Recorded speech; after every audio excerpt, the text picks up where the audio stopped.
সাম্প্রতিক এভারেস্ট জয় নিয়ে কিছু প্রশ্ন আপনাদের মাঝে তুলে ধরব এখন। সম্প্রতি সপ্তম বাংলাদেশি হিসেবে এভারেস্ট জয় করেন ইকরামুল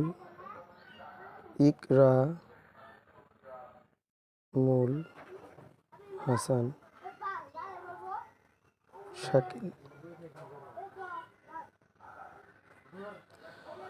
2 নম্বর প্রশ্নে যদি আমরা চলে আসি, এভারেস্ট জয় করেন কত তারিখে?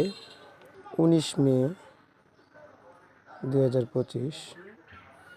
3 নাম্বার, পায়ে হেঁটে মাত্র 88 দিনে কক্সবাজার থেকে এভারেস্ট জয় করেন।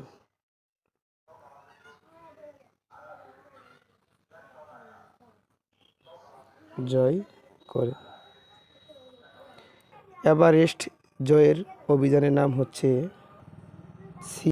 C2 summit.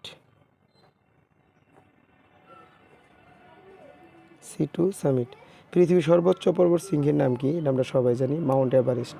তাহলে পৃথিবীর সর্বোচ্চ পর্বতশৃঙ্গের নাম কি? মাউন্ট